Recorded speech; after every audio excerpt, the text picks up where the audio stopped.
tastes like super unleaded to me. Call me a wuss, but I'll like a strawberry margarita.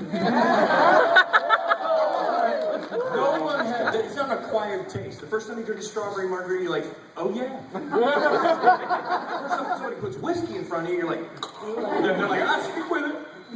In a couple weeks, you'll learn to like it. Fuck that.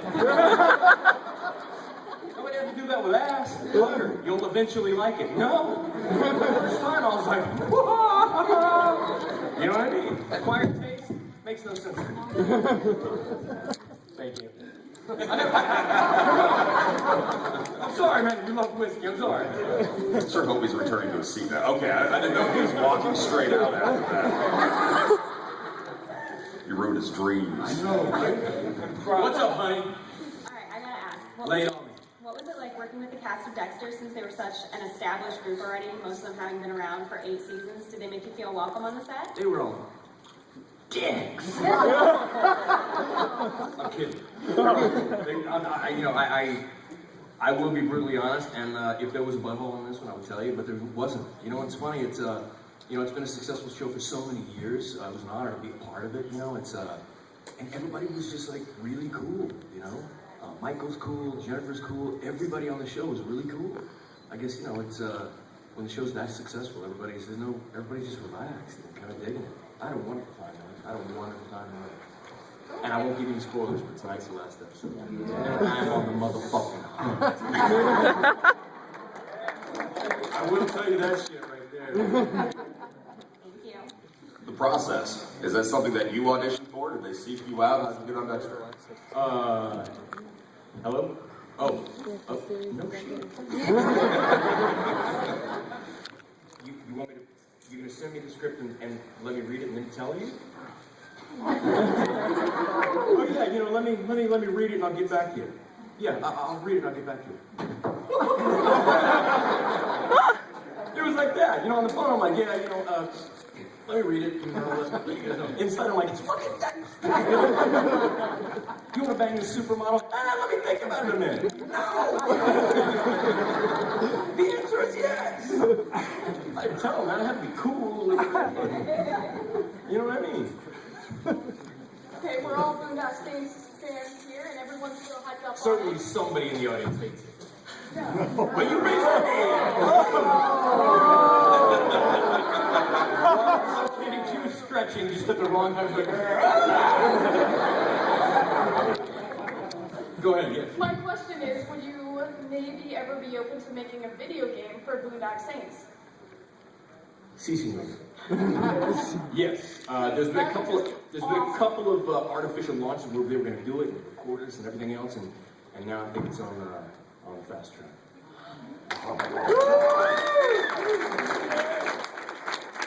So instead of just randomly doing those first-person shooters where you just randomly kill people, we'd kill people who fucking deserve it. That's some different shit. I just got to compliment you on your performance in this season of Dexter. For the first 5 episodes, I didn't realize it was you. I'm seeing your name and it's like, who the fuck is he? It's funny what that quaff does. I'm like, where? That's a fucking fierce quaff if you haven't seen it. It's like some wind tunnel tested shit right there. But my question is, what was your process to come up with the character, and then what was it like filming the scene where you put Deborah in her place? That scene was fucking beautiful. And she had it coming. Some bitch sassing me daily, in and out. Talking to me about my tongue. She was a killer to work with, man. She's a wonderful actress. I think she's quite honestly one of the best actresses out there, and she's a sweetheart to work with, so that was wonderful. What was my process like? I got a different theory on the whole process thing, It's, my process starts at fade in and ends at fade out. You know what I mean? I didn't have to go and buy a private investigation firm to really figure it out. You know what I mean? It's, so, and anytime a script is well written, everything you need to go by is in the script. You know? So, it's a more cerebral process for me than some actors. Some actors, they play a homeless guy and they gotta go pee on themselves for a week. Quite frankly, I don't like to smell like piss. Take a shower and I'll imagine what it must be like. But it was killer. I mean, it's a well-written script, so I did it in my brain, and I went out there and bounced some stuff off the cast members, and I take it. You did. But I appreciate the compliment, man. Thank you. Well, Hi. Good hat, by the way. Thank you. Dun, dun, dun, dun. Don't laugh, I got that costume. I would expect. My question was for young Indiana Jones, like what was your favorite part or one of your favorite memories from it? Because it looked like you got to do a lot of cool stuff because you got to travel all over the world for it. I have a number of favorite memories. This proposing Captain it's kind of funny. My first girlfriend on the show was Elizabeth Hurley. My second was Captain Zeke Jones. I have some wonderful memories from that show. You know, I mean, most notably, it's I remember, you know, they called rap for lunch, and I'd ride a horse to lunch. It was just so it was kind of surreal, you know. Did stuff in different countries. I learned a number of different languages. I experienced cultures around the globe. I mean, if you look at the call sheet is what we're going to do for that day. And I list all the actors, what time they have to show up, and there's all of these names like Vanessa Redgrave, Christopher Lee, you know, all these huge names, and then Sean after Flanery. Who the fuck is that? You know, it was an amazing show, and like I was the only fictitious character in the whole show. Everybody else was real, and you know, every director was a huge name director, so it was literally 6 years of film school for me.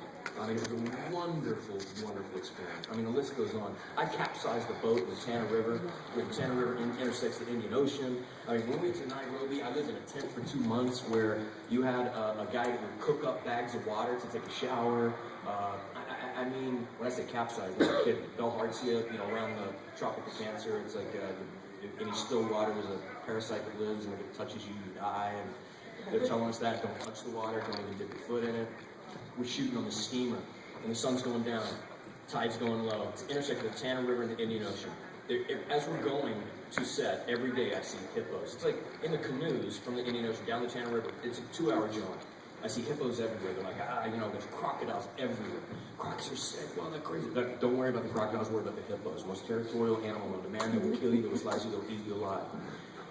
2 months we're doing this. Then we shoot this steamer shot, and every time we make a U-turn on the river, tide's going low, and the keel starts hitting the bottom, and starts to tilt. And then, boom, it catches and releases. I'm like, guys, this is going to go over. We go, we need the shot. We need the shot.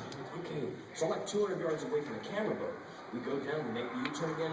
It tilts over. It's me and 3 guys on the boat. Some natives who don't speak English, that have never seen white men, never seen video cameras. I'm not kidding, I can't make that up. When I filmed like the campfire with them sitting in chat, and I showed them on my little, I had a little laptop video player, and I showed them the fire, they literally went,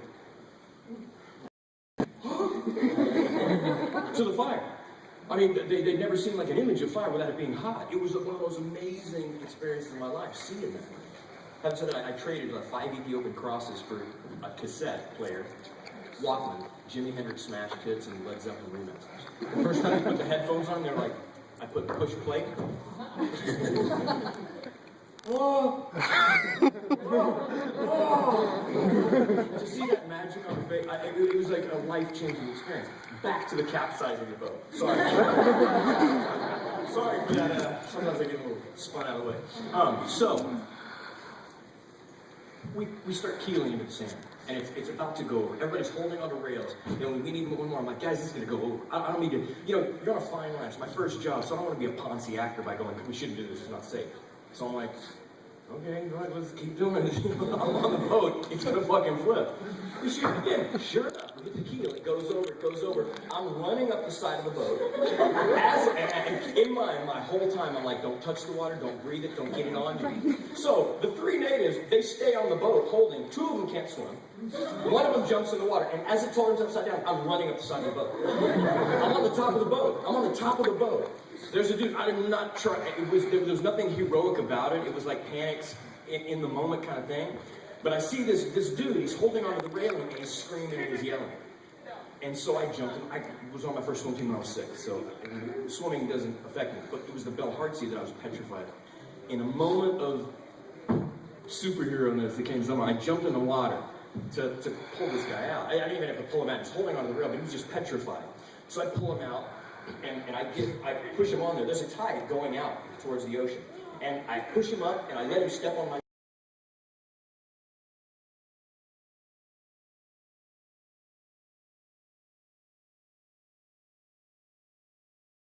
crocodiles on the left. I see on the bushes all of these hippos, huge hippos, and I'm like, there's not a molecule of my being that wasn't certain I was gonna fucking die. There was no like, okay, this is gonna be cool, I'm gonna escape. There's no way out. Del Heartsea's gonna kill me. I'm already in the water. It's gotten in my ears and my mouth, everything else. There's crocs on one side, hippos on the other. Here comes the camera boat. I'm waving. Whoa! Waving, I'm like, cool, whoa! Right. At that point, my fear turned into, fuck you, motherfucker! Fuck you! Fucking livid. And that's what saved my fucking life. I was like, fuck all these hippos, motherfuckers! I was fucking yelling at the top of my lungs, fuck you! Fuck you! They got to the boat, and some of the native guys who were on the boat, they're like, look, Indy! I'm making this shit up, man. This is true. The camera boat came and got me. They had to ship me to Nairobi, which meant like canoes for 2 hours, Land Rovers for another 2 hours, twin otter aircraft, clear out the gazelles to take off and take me to Nairobi. I had injections of I don't even know what to kill Del Heartsea if it was in me. Anyway, I survived. I'm still here to tell a fucking story.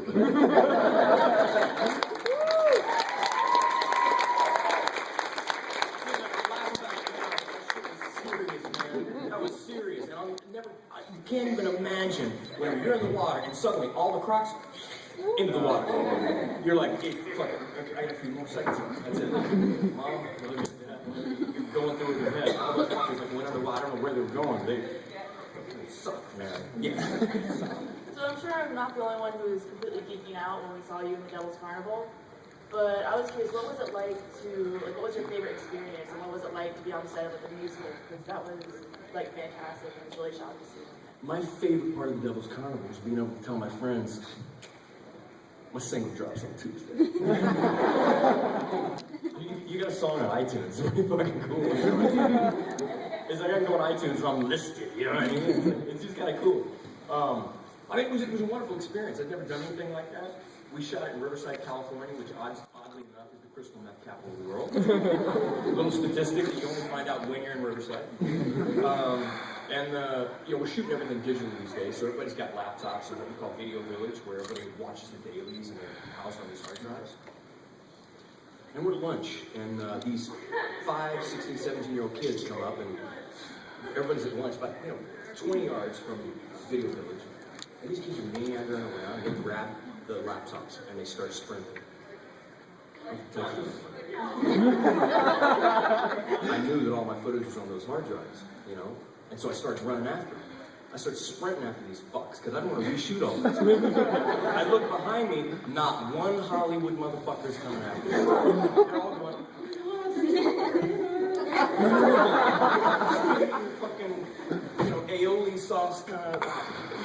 I chased these guys into a house. I'm not trying to sound heroic, because it was just like something you do, right? Like somebody steals a shitty chase after you. And they were like young kids. So they run in this house, beating on the door, man, beating on the door. And finally, some of the crew guys, they come up to like the street. They're gonna go through the door. The cops come. I tell the cops, they're like, well, we don't have any probable cause. I'm like, fucking, I saw it! I'm not telling you I know a guy who saw it. It's not like everybody had an uncle that was in the operating room and they were pulling junk out of Big Ear's butt. Yeah, right. Maybe you guys are too young. But I saw them.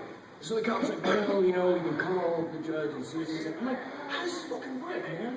They took it, I saw them, they ran into the house. An hour later, they get a search warrant. So they knock on the door, they go in, they search the house. I mean, bug-eyed motherfuckers. They were just like, tweaking and tripping and fucking picking up. Weirdest shit I've ever seen, man. Like, they arrested some cats because they were cooking meth. Like, cooking this stuff. Not like there was a bunch of big guys doing it. They were cooking the shit. Like chemicals, and you're like, what is that smell? And everybody has gas masks. And I'm like, why don't I have a gas mask? The cops are just passing me with funnels on their face. You're like, what the fuck? To serve and protect. Give me the fucking gas. So they search the house. They're like, no, it's not in here. I'm like, dude, I saw them. It's in here. So they go, okay, well, we'll walk around the house. The dudes would go in the backyard and throw the laptops over the fence. Anyway, oddly enough, we got all the laptops back. I know you wanted my best memory, right? I keep giving you these shit experiences. We got the laptops back, and that's what you see there. The footage is on that. I mean, it was a killer experience, but it was very bizarre because it all took place at night. So I was sleeping during the day, waking up, and going to this carnival that's worked by real carnies. You know, it was just so, it was a different experience. It was scarier to shoot it than it was when you watch it. Because it was really like tweaked out dudes coming and going back to Ferris wheel. You're like, I know, I'm good. Did I tell you guys, like, when I left there on the way home, like at 6 a.m., I went by this liquor store to get a payday and a Nestle chocolate milk because I'm hungry. True story. We wrapped. It's like 6 a.m. The sun's coming up and I'm hungry, so I stopped by this liquor store in Riverside. I park the car, I go in, and as soon as I go in, I'm like, oh, fucking should not be in this liquor store. You know, when you're just not thinking, you get in. By the time you're in there, you're like, ah, fuck, I'm probably not gonna get out of here. I look in, there's this tweaker lady, and she's got like a Tony Stewart NASCAR, you know, Home Depot, and she's looking at me, and the big brother was with her, and she's punching him, and he's looking at me, and I thought, oh, fuck, they think I, like, knocked them off or robbed them or something. And she looks at me, and I'm getting my Nestle chocolate milk, and I got my payday, and I'm standing back there, and she looks at me, she goes, you go! I said, I'm sorry? She said, is you I said, am I Dago? No, it's you, Dago. Dago from the Kinderman. I said, Dago from the Kid. No, it's you, Dago from the Kinderman. I'm like, oh, Darren Call from Criminal Minds? She's like, yeah, Dago from the Kinderman.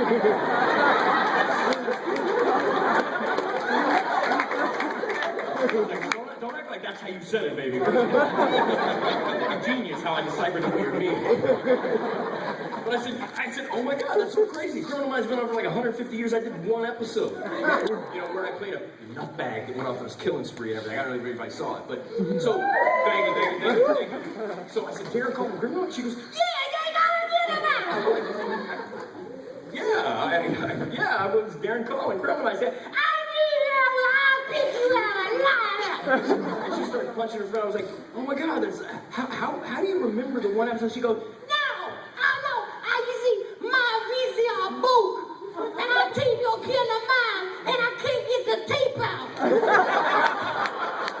TV don't work anymore. The only thing I can play is the kid of mine. Is that serious? Yeah, I must have watched that 200 times. And the brother behind him going,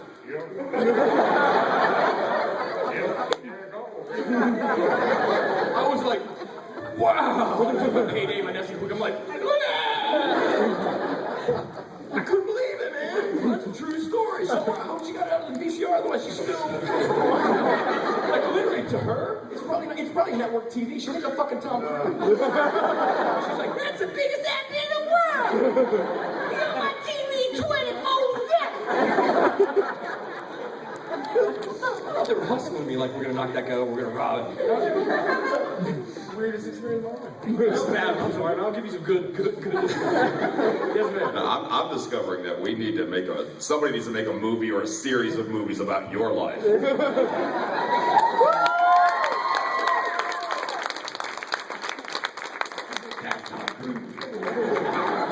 Yes, ma'am. My question is a Boondock Saints question. Yes. So my friends and I were watching it again this past weekend, getting pumped. And the only thing that stuck out in my mind was, I have to ask you this question. How many times did you want to slap Norman Reedus for having such a horrible Irish accent during both movies? How fucking dare you cut down my pal?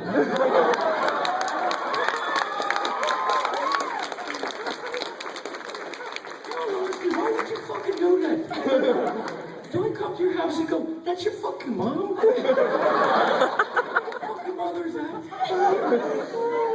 No offense, there's no offense here, obviously. I just, working on set and the interaction there, I just had to be like, look, wouldn't you have been saying something to him like, hey, this is how it goes? Or you had grandparents around, I mean, we know you're Irish. There had to be some people in your influencing you there. And that's English, right? Just with the dialect. Imagine when we shot all the languages.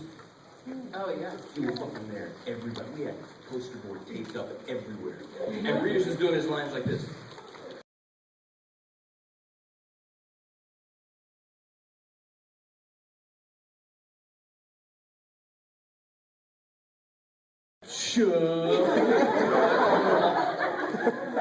I'm like, chef de sectie zegt zo hartstikke correct zit op de ja, natuurlijk. And he's like, say si parla il francese, io spagnolo. I'm like, dude, that's not even doing Italian with an Irish accent. He fucking doubled the shit up on the cat. He's like he turned into a fucking southerner, man. You have to go Russian, like, I crush testics like plastic bottle. Norman goes, I crush testics like a plastic bottle. And then jumping back into Irish after that. He was like, Flanery, help me! You know, the shit he's good at and the shit that I'm good at. I just want to give you your props because you did your character awesome in both those movies. Thank you, man. But I'll tell you this, you know, I mean, sometimes, you know, before he'd go like, how does this sound? Give me a line. You know, how does it ring for Irish? And I'd give it to him. Trust me, when we were smoking, I'm like, how do you hold this one? How do you like this fucking thing? I mean, I'm over there like, I don't know if you guys saw part 2 when we have to roll our own cigarettes. Okay, well, fuck, I tried to look cool doing everything. Not happening. I'm rolling mine like...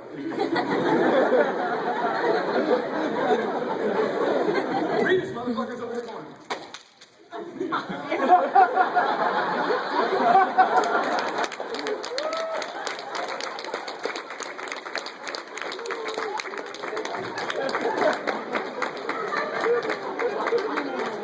I look like a fucking douche over there.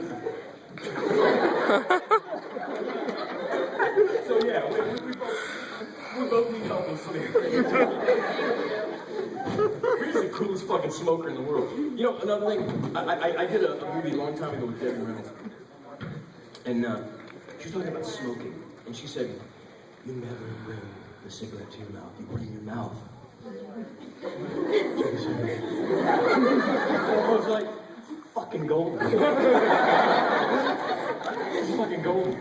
You know, and I see Rita's doing it sometimes. Like,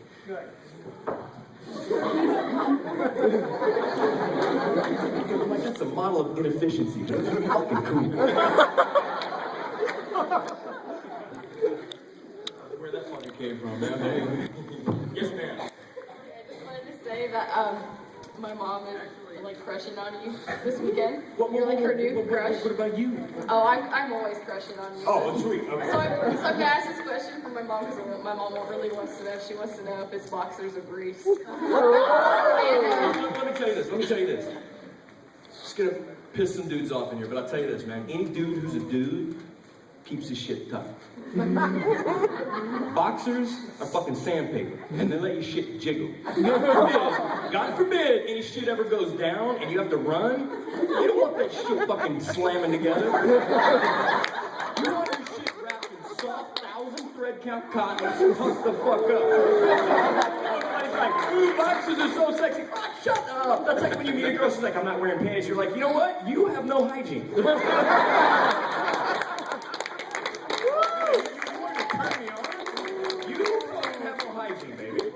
And boxers, your shit's all down like... Fuck that. That's my genetic legacy. If I could keep it in a vase somewhere, I would. It's true. Yes, sir. Doc Saints question. As a character from Doc Saints 1 and 2, who would you prefer, Romeo or Rocco? Come on, bro. You know what? I vowed some honesty here. You can't have a fucking Saints without a fucking Rock.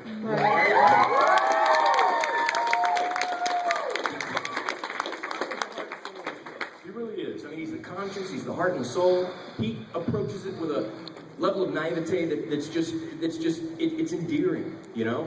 I mean, he's a wonderful human being, and I can't say this enough. That's Rocco, man. He's one of the most genuinely nice human beings I've ever come across. I mean, he's a wonderful dude. And I gotta tell you, there's like, he's like part dunce, part Nietzsche. Man, this guy. I'm not kidding. Like the first time I met him, I didn't even know his name. He came up to me and said, Sean, do you like peanut butter? Yeah, Rock, I like peanut butter. Yeah, me too. What was that? I remember one time we flew into St. Louis and he goes, did you know that in St. Louis they have the Bowling Hall of Fame? I said, no, Rock, that's fucking cool. Do you bowl? No. He pulls some fucking wacky shit, inspirational shit out of the air. And he couldn't tell you what fucking day it is. Dude, I love that cat. He's a fucking genius, artist, man. He's just a good dude. Thanks. Yes, sir. Hey, there's one line in Dexter, and I want to know how you got it in the script. Deb and Dexter riding in the car. She calls you up, asks you to run a background check. You're a fucking saint. You're a fucking saint. How did you do it? Because I'm a fucking saint. How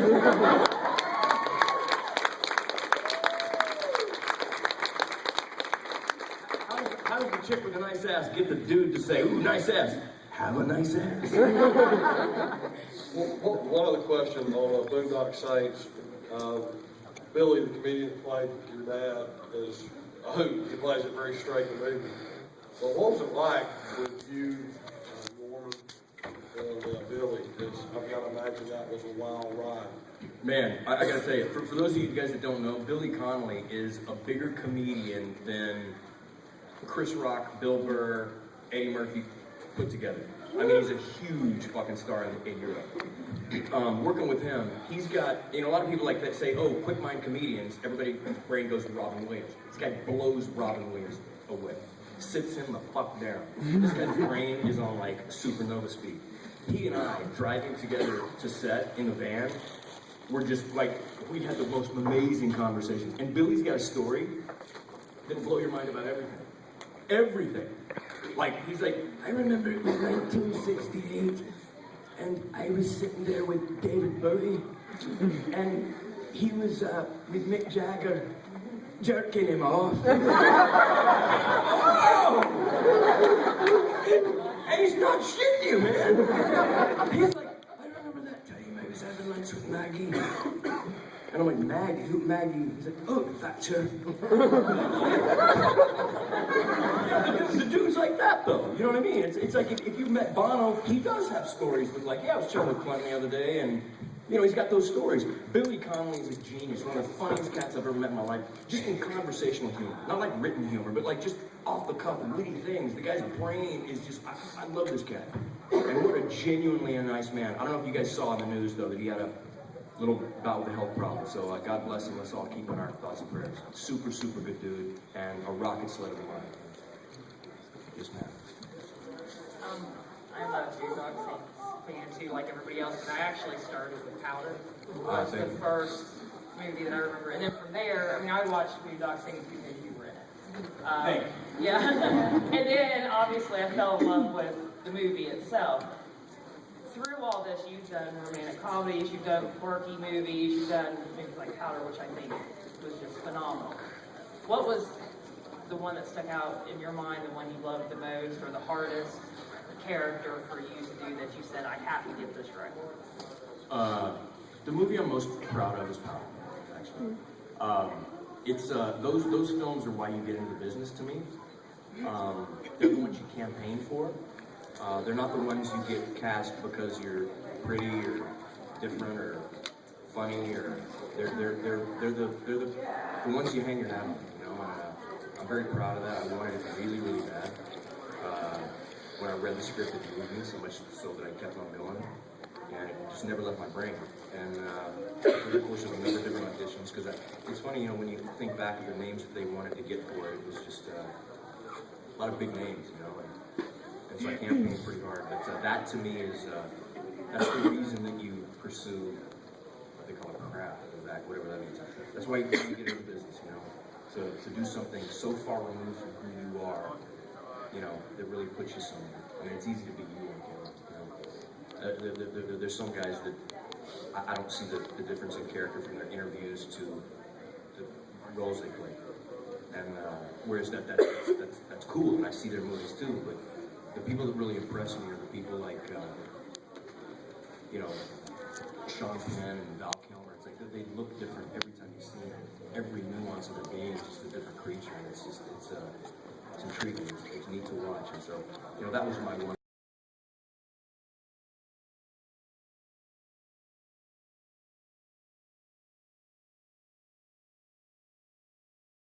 Say, you mentioned Tom Cruise earlier. You are so much cooler than Tom Cruise.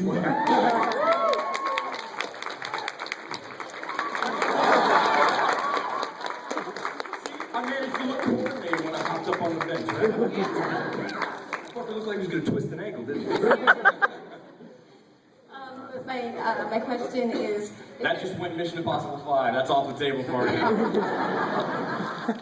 Sorry, Tom. Go ahead. My question is if there's any, is there any one actor, actress, or director, anybody that you would just love to work with? If you could? You know, I mean, look, I've made a career out of doing films that a lot of people don't see, you know? So, I mean, it's like I joked earlier about Dexter, but that's true. When they called and they said, it was funny that they, you know, it was like, read it and let us know. It's like, it's fucking Dexter, man. It's like, it's not like I'm on, you know, some huge show. It's like, of course I'll do Dexter. It's like, there's a laundry list of people. One of my holy grail, though, oddly enough, I got to work with on my first film. I did a film called The Grass Heart. And one of my favorite actors, and I think is a very, very versatile actor, was Jack Lemmon. You know, if you see some of his early comedies, some of his dramatic roles, and then you see Glenn Ross, which is one of